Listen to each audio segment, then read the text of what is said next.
ที่เพื่อนๆจากอารีฟาร์มเนาะนี่ก็มาส่งตู้ฟักไข่ให้ทาง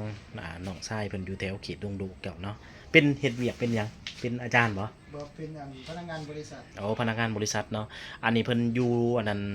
พื้นที่ของเพิ่นก็บ่ได้หลายปานใดเจ้าเนาะแต่เพิ่นก็เลี้ยงไก่เจ้าเนาะเฮ็ดเป็นอาชีพเสริมนำเจ้าเนาะเลี้ยงไก่ดำสำหรับท่านใดอย่างใดก็ติดต่อมาหาเด้อเจ้าเด้อเลี้ยงเป็ดเลี้ยงไก่นี่จังได๋ก็ขาบ่ตายดอกเจ้าเนาะเพราะว่ามันเป็น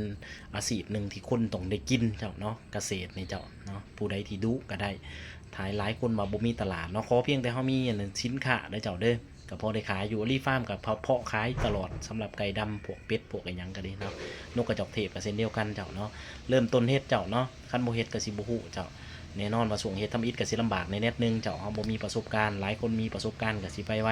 ฮู้2ทางก็สิไปไวสำหรับอารีฟาร์มแนะนำให้เลี้ยงแล้วเจ้าได้เลี้ยงเป็ดเลี้ยงไก่กินข้าวแห้งอิหยังต่างๆก็พอได้อยู่เจ้าเนาะ